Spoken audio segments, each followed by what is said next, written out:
Emotional bro. 18 வருஷம் அவர் எவ்வளவு பேர் கலாச்சாங்க. அவர் ஒரு கப் வச்சோன்னா அவர் எமோஷனல் பாத்தீங்களா?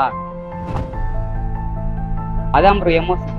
விராட் கோலி வந்து கப்பு ஜெயிக்கணும். அந்த ஐபிஎல் கப் எடுக்கும்போது பாத்தீங்களா, அந்த கப் எடுத்தோடனே ஒரு சந்தோஷம் அழுகுறாரு. அப்படியே கப் எடுத்தோடனே அவர் அப்படியே அந்த லாஸ்ட் பால் போறதுக்கு முன்னாடியே வந்து அவருக்கு ஆழம் வந்துருச்சு. கடந்த 18 வருஷமா பாத்தீங்கன்னா வந்து ஒரு தவம் மாதிரி வந்து விராட் கோலி வந்து இருந்துட்டு இருந்தாரு. எப்படியாச்சும் வந்து ஃபைனல் கப் அடிக்கணும் அப்படின்ட்டு. 3 முறை ஆல்ரெடி போயிட்டாங்க ஃபைனலு. இது 4வது முறை ஃபைனல் போறது புதுசு கிடையாது. ஆனா இது வந்து எப்பயுமே ஃபைனல் வரைக்கும் போயிட்டு கனவாவே போயிட்டு இருந்த கப்பு வந்து நேற்று வந்து ஜெயிச்சிட்டாங்க. அதை பார்த்தீங்கன்னா வந்து ஒரு பக்கம் சந்தோஷமாவும் இருக்கு. இன்னொரு பக்கம் என்னன்னா வந்து அவர் அப்படியே அந்த லாஸ்ட் பால் போறதுக்கு முன்னாடியே வந்து அவருக்கு ஆழம் வந்துருச்சு. அவருக்கு இன்னும் மேட்ச் முடியல, கடைசி ஒரு பந்து இருக்கு. அதுக்குள்ளேயே பார்த்தீங்கன்னா வந்து கிரவுண்ட்ல வந்து படுத்து அப்படி ஒரு மாதிரி செம எமோஷனல் ஆயிட்டாப்ல. அந்த ஒவ்வொரு சொட்டு கண்ணீரும் வந்து அவர் அந்த கப்புக்காக எவ்வளோ ஏங்கினாருன்றதை வந்து வெளிப்படுத்துற மாதிரி இருந்துச்சு. அதுக்கடுத்து பார்த்தீங்கன்னா வந்து பஞ்சாப் ரொம்பவே நல்லா விளையாடிட்டு இருந்தாங்க. மும்பைக்கு எதிராக, அதாவது பயங்கரமான வந்து போலிங் லைனப் இருக்கிற மும்பைக்கு எதிராகவே வந்து சூப்பராக பண்ணி ஃபைனல்ஸ்க்கு வந்தாங்க. அப்படின்னு பெருசாக ரொம்ப எதிர்பார்க்கப்பட்ட பேர் யார் பார்த்தீங்கன்னா வந்து ஸ்ரேயஸ் ஐயர் தான் வந்து ரொம்ப எதிர்பார்த்தாங்க எல்லாருமே. கண்டிப்பாக அவர் வந்து அடிச்சிடுவாரு, ஜெயிச்சு கொடுத்தாருன்னு சொல்லிட்டு. ஏன்னா 2 பேருக்குமே வந்து கப்பு கிடையாது. 2 பேருமே வந்து கப்பே இல்லாமல் இருக்கிற டீமுங்க. அப்போ எதிர்பார்ப்பு பார்த்தீங்கன்னா வந்து பயங்கரமாக இருந்தது. சரி, ஸ்ரேயஸ் அடிச்சிடான்னு பார்த்தா அவர் அவுட் ஆனதுக்கப்புறம் அப்படியே ரொம்ப எதிர்பார்க்கப்பட்ட பிளேயருங்க எல்லாருமே வந்து அவுட் ஆகிட்டு வந்து சொதப்பிட்டாங்க. அதுக்கு சொதப்பினதுக்கு காரணம் என்னன்னு பார்த்தீங்கன்னா வந்து எதிர்பார்க்கப்பட்ட பேட்ஸ்மேனுங்க யாருமே வந்து கரெக்டாக பர்ஃபார்ம் பண்ணல. அது வந்து பஞ்சாப் அணிக்கு வந்து ரொம்ப ஒரு பலவீனமாயிடுச்சு. அதில் குறிப்பிட்டு சொல்லக்கூடியனா வந்து சஷாங்க் சிங் மட்டும் தனி ஒரு நபராக நின்று கடைசி பால் வரைக்கும் போராடினாரு. எங்கேயோ இருந்த ரன்னை வந்து 6 ரன் வித்தியாசத்துக்கு கொண்டு வந்தார். ஒரே ஒரு ஆளா, தனியாளா. அவருக்கு கூட மட்டும் பார்ட்னர்ஷிப்க்கு யாராவது ஒருத்தர் கரெக்டாக அமைஞ்சிருந்தாங்கன்னா விராட் கோலியை வந்து அழகு வந்து துக்கத்தோட அழகியாக தான் இருந்திருக்கும், சந்தோஷத்துக்கான இருந்திருக்காது. ஆர்சிபி ஜெயிச்சது காரணம் என்னன்னா கேப்டன்சி மாத்தினாங்க. ரஜத் பட்டிதார் அவர் கேப்டன்சி வந்து சூப்பரா இருந்தது. ஃபைனல்ல கரெக்டா ஓவர் யார் தரமோ கரெக்டா தந்தாங்க. அதனால தான் ஜெயிச்சது காரணம் ஆர்சிபி, ரஜத் பட்டிதார். பஞ்சாப் அணி தோல்விக்கு என்ன காரணம்? அதுக்கு முதல் காரணம் நேரல் வதேரா 8 பால் டாட் வச்சாரு. அந்த 8 பால் சாய்னி சாடி இருந்தாருன்னா அந்த 8 ரன் ஆச்சுன்னா வின் பண்ணிருக்கலாம். 6 ரன் தான் தோத்தாங்க. அது காரணம் நேரல் வதேரா தான். ஆர்சிபி அணியோட கேப்டன் வந்து விராட் கோலியா, அவர் வந்து சந்தோஷத்துல வந்து அழுதுருக்காரு.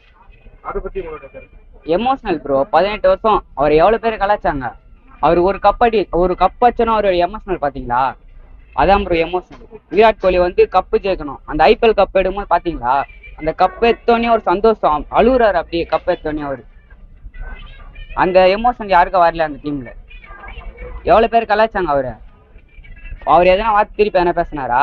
இப்ப அவர் திருப்பி பேசுவாங்க. ஆர்சிபி ஃபேன்ஸ் இப்ப பேசுவாங்க. பஞ்சாப் அணிக்கு என்ன சொல்ல விரும்புறீங்க? ஒன்னும் இல்ல ப்ரோ, யங்ஸ்டர்ஸ் மாத்தணும், அவ்வளவுதான். அவளுக்கு காரணம் தோத்தது நேரல் வதேரா மட்டும்தான். அவர் 8 பால் மட்டும் டாட் வைக்கணும்னு வச்சுங்களேன், அந்த மேட்ச் அசால்ட்டா ஜெயிச்சிடணும். அவரு சஷாங்க் சிங் அடிய பாத்தீங்களா, லாஸ்ட் 22 ரன் ஆச்சாரு.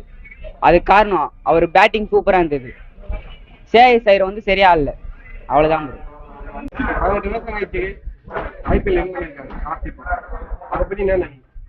அது அவங்க திறமை. அவங்க 18 வருஷம் கழிச்சு இப்பதான் அடிச்சிருக்காங்க.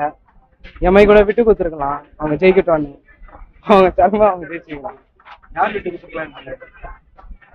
உமேனியன்ஸ் ஃபைனல்ஸ் வரைக்கும் வந்திருக்காங்க. ஃபைனல் ஆனா அவங்க கிடையாது, பஞ்சாப் தான். பஞ்சாபுக்கும் ஆர்சிபிக்கும். ஆனா பஞ்சாப் அணி வந்து பாத்தீங்கன்னா தோத்துட்டாங்க ஃபைனல்ல. அதை பத்தி என்ன நினைக்கிறீங்க? டீம் சரியில்லைன்னு சொல்லலாம். பஞ்சாப்ல கேப்டன் நல்லா தான் இருந்தாங்க. ஆர்சிபிக்காக சிஎஸ்கே கூட விட்டு கொடுத்துருக்கலாம், ஜெயிக்கலாம். இப்போ பல வருஷம் கழிச்சு வந்து ஒரு கோப்பை வந்து வின் பண்ணியிருக்காங்க. அப்போ வின் பண்ற நேரத்துல பாத்தீங்கன்னா விராட் கோலி வந்து ரொம்ப கண் கணிக்கிறாங்க. பாத்தீங்களா? அதை பத்தி என்ன நினைக்கிறீங்க? 18 வருஷம் கழிச்சு அடிச்சிருக்காங்க முதல் டிராபி. ஒரு எமோஷனலா அழுதுட்டாரு எல்லாரும் தான் இருந்தாலும். பஞ்சாப் அணிக்கு இன்னும் என்ன தேவைப்படுதுன்னு நினைக்கிறீங்க? Team team work. நாங்க பெங்களூர் டீம் எப்பா நாங்க தாண்டா ஃபார்மே, விராட் கோலி பேட்டை ஆடினாரு கேமே, எங்களோட டீம் பார்த்தா ஸ்டேடியமே கதறோம், பெங்களூர் டீம் பார்த்து ஸ்டேடியமே கதறோம், விராட் கோலி பேட்டை ஆப்புன்னுட்டு பதறோம்.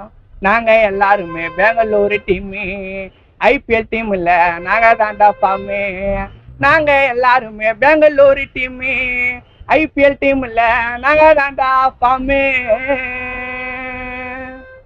செய்திகளை உடனுக்குடன் தெரிந்து கொள்ள கீழ்கண்ட கேபிள் மற்றும் டிடிஹெச் நெட்வொர்க்குகளில் எம்நாடு செய்தி தொலைக்காட்சியை காணுங்கள். பாதகம் செய்பவரை கண்டால் நாம் பயம் கொள்ளலாகாது பாப்பா, மோதி மிதித்து விடு பாப்பா, அவர் முகத்தில் உமிழ்ந்து விடு பாப்பா. அண்மை செய்திகளை உடனுக்குடன் தெரிந்து கொள்ள இணைந்திருங்கள் எம்நாடு தொலைக்காட்சியுடன்.